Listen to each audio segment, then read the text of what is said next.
Hello there, World of Tankers. Welcome to the channel. Hopefully all of you are doing well out there. I'm, of course, your host, Untitled Blitz, and in today's video, we are going to be talking about the Tier 10 American heavy tank, the T110E5. This is an extremely strong heavy. It's got pretty much every statistic you would want on a vehicle. It's got fantastic DPM for a Tier 10 heavy at around 2,800. It's not the most, but it's good enough to weather the storm. It's got very good mobility, able to go upwards of 40 kilometers per hour. It's got sped boost, which makes it go even faster. Not to mention 8 degrees of gun depression, 374 millimeters of heat penetration.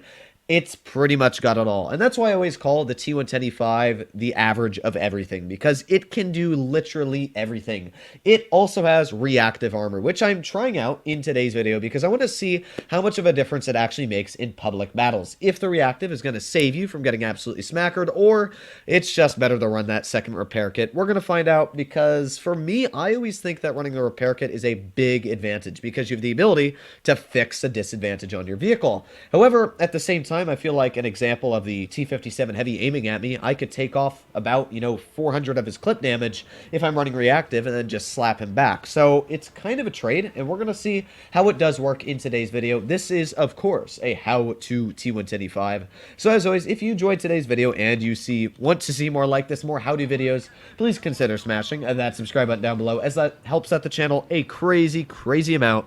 But let's make our way into the front line with the speed boost. You can see here that when you use speed boost, this tank is crazy fast, able to go about 46 or 45 kilometers per hour, but it's got such a good power to weight ratio when you're running it.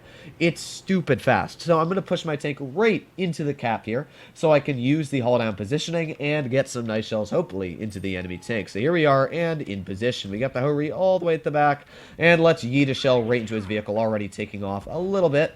Now we do have the 57 heavy off to the side over there, which does kind of suck, but at the same time we can aim it on this Hori once again. There goes the Hori missing, and let's fire another shell right into his track. So I don't really know what this Hori expects is going to happen every time he pokes, but you know what? Fine with me, because we're getting out some pretty nasty shells. Now, I don't know if that 57 heavy is going to plan on crossing. It doesn't look like it anytime soon. We'll see if we get detected. If I do, then that Hori is definitely sitting in that position, but doesn't look like that Hori's wanting to test his luck anymore. Let's push forward so I don't get hit by that Vickers, because, yeah, Vickers lights are not necessarily the most fun vehicles to play with. So let's see what we can do here. We got the Vickers off to the side, aiming, and yeet. Oh, okay, Wargaming. I see how it is. I see. All right, so we missed the Vickers because big, sad moment there. Let's aim it again. We can even try and pen him with heat. Heat, I know, will go right through his turret, no problem whatsoever. So there's one nice penetration on that Vickers. We'll see if we can get any more out on him. I've got to be careful, though, of course. I don't necessarily know where the entire enemy team's positioned. There's that Vickers again. Another nice tap there for 382. And we're doing a pretty solid job, to be fair. You can see this is where that good DPM is coming in handy. We got the Hori coming off to our side here. Let's aim at his shell. Oh, okay, that was actually quite stupid, to be fair. He went right through our turret, which, yeah, there really wasn't much we could do about that. And we're in a really tricky scenario, to be fair, currently. I don't want to poke and lose HP, but at the same time, we got a lot of tanks coming over here. So let's put on our reactive, maybe in the next couple of seconds. Yeah, let's put on a reactive here. This is where I've got to be very careful on what I'm doing against the enemy teams. We got that STB. There's another nice shot into that STB-1. We've got that reactive on, so we should be able to take a lot more shells than normal.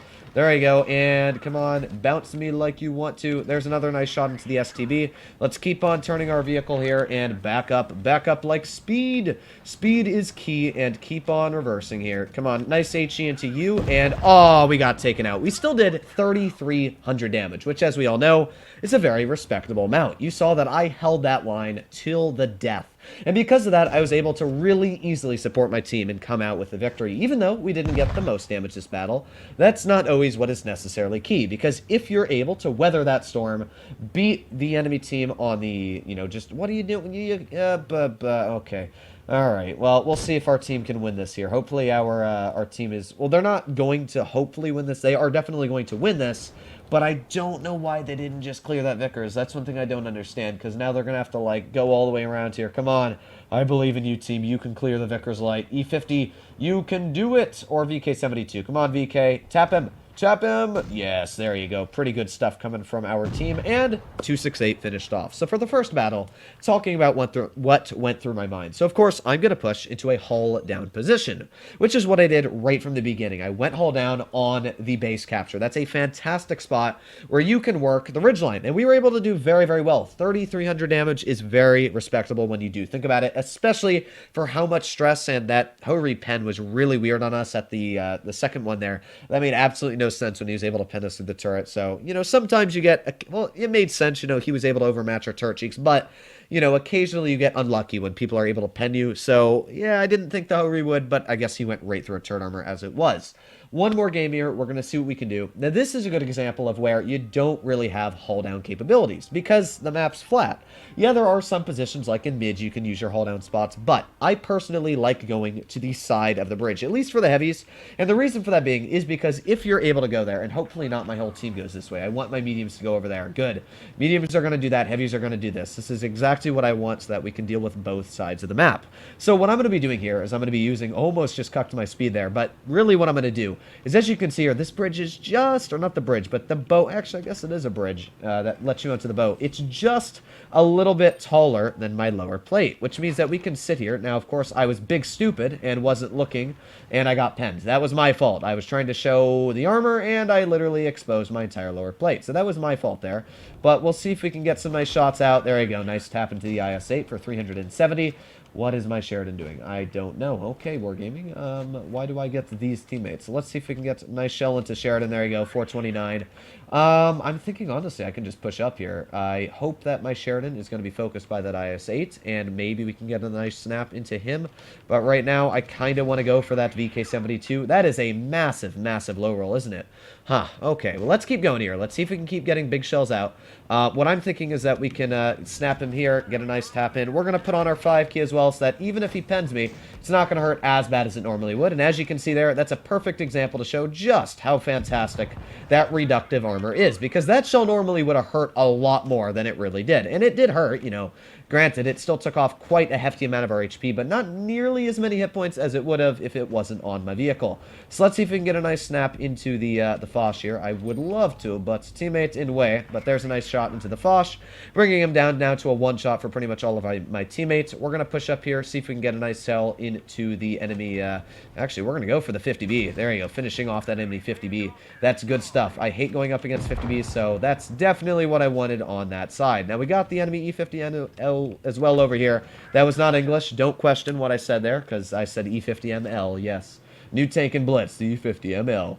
But we're going to see if we can get another nice snap into the C50. There you go. Nice tap there for 377. With Speed Boost, of course, it gives you a fantastic reverse speed, which is great. Lets you get out of really tricky scenarios very, very quickly. So we're going to try and get another nice snap right into the enemy T-54E1. Hopefully this M60 is going to take shots from me. I kind of wished he would, but instead he's worried about being penned. Don't you love teammates, everybody? So, you know what? We did a pretty solid job. We're going to finish off, hopefully, the subby tier. Aiming, and yeet! There you go. Just went high enough perfectly into the WT's turret. And that's it. 2 very simple games showing how the E5 can be an extremely strong tier 10 heavy. It has the ability to weather pretty much any storm. I was able to do 4,164 damage there. Not the most, but still pretty dang strong. Sat there, was able to weather the storm, put on my reductive, which pretty much saved me. That VK-72 would have rolled me for about 200 more if I wasn't running that, so it helped me there big time on the damage. And as you can see, the E5 is able to weather pretty much every storm. Now, for equipment loadout, definitely run calibrated. As you can see, it brings your heat up 34 millimeters. That's massive. Run calibrated on this vehicle. The other two, I would suggest vertical stabilizers and enhanced gun lane drive. As always, if you enjoyed today's video and you learned how to run this tank, please consider smashing that subscribe button down below. The main takeaways I would say from the E5 is you want to be hull down. That is the biggest advantage. But if you're not able to be hull down, the great thing is that you've still got armor. You've got actually quite solid hull armor. And as well, you have very, very troll armor when you're running reactive. I think reactive, for some reason, always just gives you more bounces. I don't know why, but with reactive, it gave me the ability to weather a lot more shells than I could have in both of those games. So hopefully you enjoyed today's video. If you want to see more, consider smashing that subscribe button down below. But other than that, hopefully all of you are doing well out there. Stay happy, stay healthy, and to be seeing you in the next one.